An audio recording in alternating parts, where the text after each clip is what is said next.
Hello दोस्तों, कैसे हैं आप लोग। तो सीडीपी की क्लास को कंटिन्यू करते हुए और आपको क्लासेस कैसी लग रही हैं कमेंट सेक्शन में ज़रूर बताएं। और जितनी भी क्लासेस आपकी हो चुकी हैं उसकी प्लेलिस्ट तैयार है, आप लोग प्लेलिस्ट में जाकर क्लासेस देख सकते हैं। और बाकी जितनी भी क्लासेस हो गई हैं उसकी पीडीएफ मैंने टेलीग्राम चैनल पर अपलोड कर दी है, तो आप लोग टेलीग्राम चैनल ज्वाइन कर लीजिए और वहाँ से जाकर आप लोग पीडीएफ को प्राप्त कर सकते हैं। तो कल हमारे क्वेश्चन 10 कंप्लीट हो गए थे, आज हम क्वेश्चन नंबर 11 से शुरू करते हैं। ठीक है, और हमारा क्वेश्चन नंबर 11 कहता है कि किसके अलावा, यानी कि एक्स के अलावा भी बोल सकते हैं। कहता है कि किसके अलावा, यानी कि एक्स के अलावा भी बोल सकते हैं, या बोल रहा है किसके अलावा निम्नलिखित कारणों में से खेल युवा बच्चों के विकास में एक महत्वपूर्ण भूमिका निभाता है। बिल्कुल, खेल जो होता है बच्चों के विकास में महत्वपूर्ण भूमिका निभाता है, ये तो ठीक है, लेकिन वो कह रही है इन चारों ऑप्शन में से किसके अलावा। कहता है कि वे नए कौशल हासिल करते हैं और सीखते हैं कि उन्हें कब उपयोग किया जाए, वे अपने शरीर पर निपुणता प्राप्त करते हैं, वे उनकी इंद्रियों को उत्तेजित करता है, ये समय बिताने का एक सुखद तरीका है।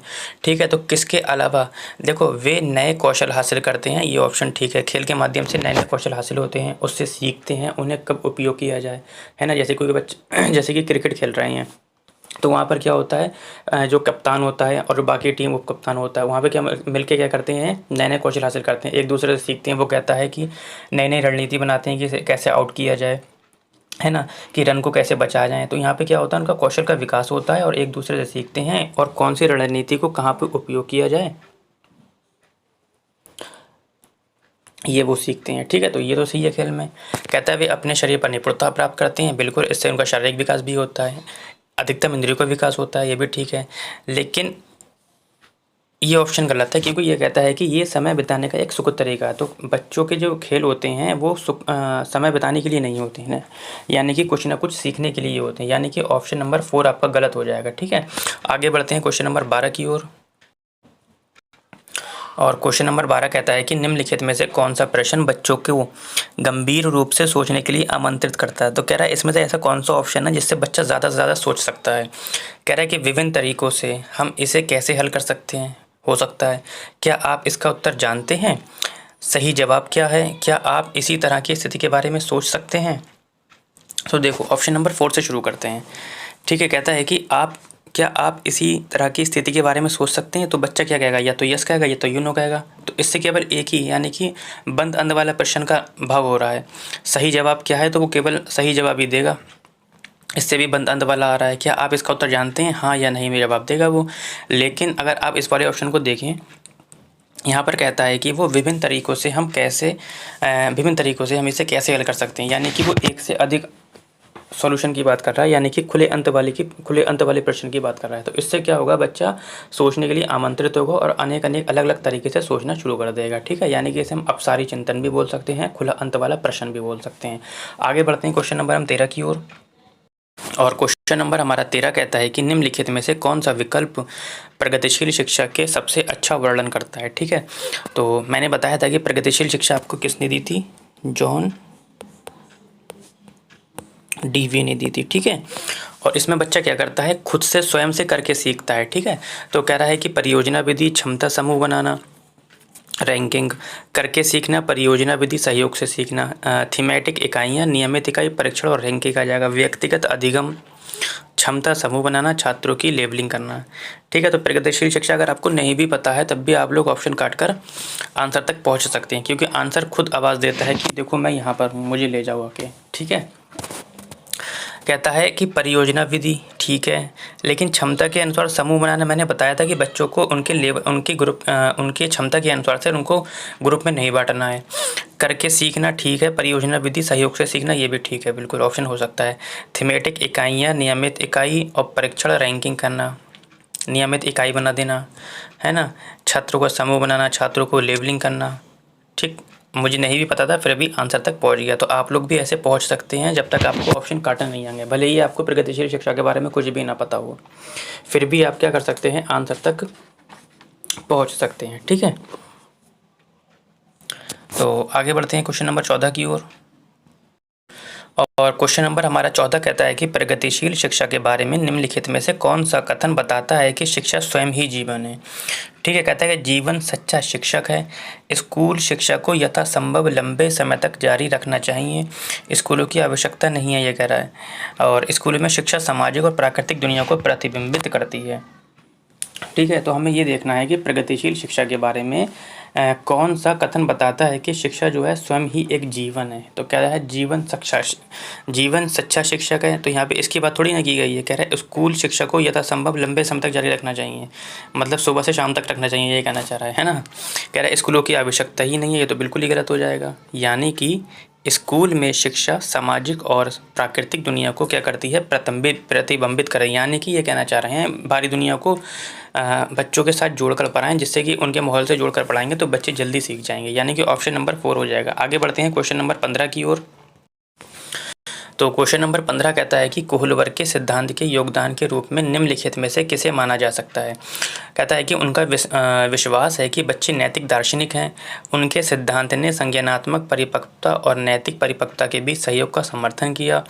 इस सिद्धांत में विस्तृत परीक्षण प्रक्रियाएं हैं। ये नैतिक तर्क और कार्यवाही के बीच एक स्पष्ट संबंध स्थापित करता है। बिल्कुल, नैतिक कोहलवर का जो सिद्धांत है उसका सबसे बड़ा योगदान यही है कि वो क्या करता है, नैतिक तर्कना और कार्रवाई, जो कार्रवाई की जा रही है उसके बीच बच्चा क्या हो जाता है, दुविधा में पड़ जाता है कि अगर मैं ये बात नहीं मानूंगा तो मुझे सज़ा मिलेगी, मानूंगा और नहीं, और मानूंगा तो मुझे फ़ायदा मिलेगा। तो यहाँ पर क्या होता है, दोनों कार्रवाई के बीच में बच्चा फंस जाता है। तो यही तो होता है ना। ये आ गया आपका ऑप्शन नंबर 4। आगे बढ़ते हैं क्वेश्चन नंबर 16 की ओर। और क्वेश्चन नंबर हमारा 16 कहता है कि निकटवर्ती विकास का क्षेत्र संबंधित है। ठीक है, तो निकटवर्ती सिद्धांत है क्या, जिसे हम ZPD बोलते हैं, जोन ऑफ प्रॉक्सिमल डेवलपमेंट। ठीक है, आप लोग इसको इंग्लिश में ही याद रखें, क्योंकि आपको इंग्लिश में भी ऑप्शन मिलेंगे, तो आप लोग वहाँ से जाकर देख लीजिएगा। क्योंकि हिंदी में नाम जो है काफ़ी बदले हुए हैं, जैसे कि संभावित विकास का क्षेत्र आ जाएगा, है ना, समीपस्थ विकास का क्षेत्र आ जाएगा, कहाँ तक याद रखोगे। लेकिन इंग्लिश में इसका नाम जोन ऑफ प्रॉक्सिमल डेवलपमेंट ही आएगा। ये होता क्या है, ठीक है। अच्छा, ऐसे भी पूछ सकता है कि इसकी प्रेरणा कहाँ से ली गई है। तो हाथी के खिलौने के पैर जोड़ने से क्या लिया गया है, प्रेरणा ली गई है। ठीक है, अब इसको समझेंगे कैसे। यानी कि बच्चे के समस्या समाधान के दौरान खुद से ठीक है, खुद से शुरुआत करने के बाद बीच में उलझ जाने के बाद वहाँ से लक्ष्य के बीच की दूरी का खाली स्थान क्षेत्र, जिसे वयस्क की सहायता से भरा जाता है, ZPD कहलाता है। यानी कि यहाँ बच्चा है, अब वो लक्ष्य की ओर, यहाँ पर ये बच्चा है, यहाँ तक तो आया लेकिन यहाँ पर अटक गया। तो यहाँ से यहाँ तक की लक्ष्य तक के बीच की दूरी को, इस वाली दूरी को हम क्या बोलते हैं, ZPD बोलते हैं। ठीक है, ये वयस्क के द्वारा दी गई थी सहायता होती है। ठीक है, अब ये सहायता होती है, ये कैसी होती है, स्थायी सहायता होती है। ठीक है, तो अब ऐसा ही ऑप्शन आप लोग ढूंढ लीजिए। कहता है कि उसे उस सीखने के बिंदु को जब सहयोग वापस लिया जा सकता है। तो सहयोग वापस लेने की बात थोड़ी ना कही, मैंने अभी बताया सहयोग दिया जाता है। उस चरण को जब अधिकतम विकास संभव है, ऐसा भी कुछ नहीं कहा गया है। उस विकासात्मक चरण को जब बच्चा सीखने की पूरी जिम्मेदारी लेता है, ऐसा भी कुछ नहीं कहा गया है। एक संदर्भ को जिसमें बच्चे सहयोग के सही उत्तर के साथ कोई कार्य लगभग स्वयं कर सकते हैं, बिल्कुल सहयोग के साथ। ठीक है, यहाँ पे सहयोग का वर्णन किया गया, इसलिए ऑप्शन नंबर 4 हो जाएगा। आगे बढ़ते हैं क्वेश्चन नंबर हम 17 की ओर। और क्वेश्चन नंबर 17 कहता है कि एक उभयलिंगी व्यक्ति है। तो एक उभयलिंगी व्यक्ति कहते कैसे हैं, पहले तो आप लोग ये समझ लीजिए। देखो, एक उभयलिंगी व्यक्ति आमतौर पर माने गए, यानी कि पुरुष और स्त्री गुणों का समायोजन होता है, दोनों का समायोजन होता है। तो आप लोग ऐसा ऑप्शन ढूंढ लीजिए। कहता है कि समाज में प्रचलित रूढ़िवादी लिंग भूमिकाओं का पालन करता है, ऐसा नहीं है। स्त्री लक्षणों वाले पुरुषों को संदर्भित करता है, ऐसा भी नहीं है। यानी कि मैं आम तौर पर माने गए पुरुष और स्त्री गुणों का क्या करता है, समायोजन करता है। ऑप्शन नंबर आपका हो जाएगा 3। ठीक है, आगे बढ़ते हैं क्वेश्चन नंबर 18 की ओर।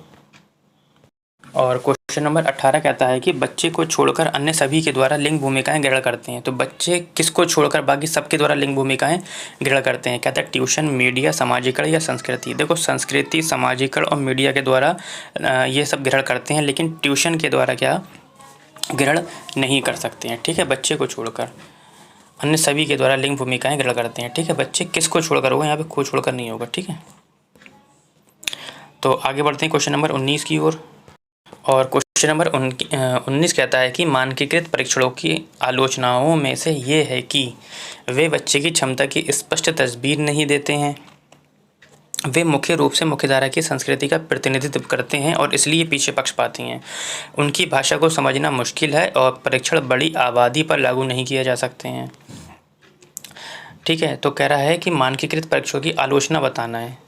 आलोचनाओं में से ये है कि ये जो होते हैं वे मुख्य रूप से मुख्यधारा की संस्कृति का प्रतिनिधित्व करते हैं, ठीक है, और इसीलिए पक्षपात हो जाते हैं, ठीक है।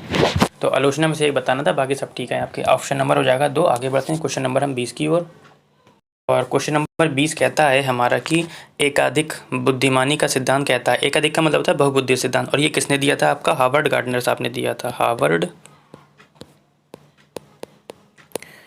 गार्डनर साहब ने दिया था, और उन्होंने बुद्धि के कितने सिद्धांत दिए हैं? 7, और किसी किसी किताब में 9 भी हैं, ठीक है। तो अब आप लोग ऑप्शन देख लीजिए ऐसा 20 का।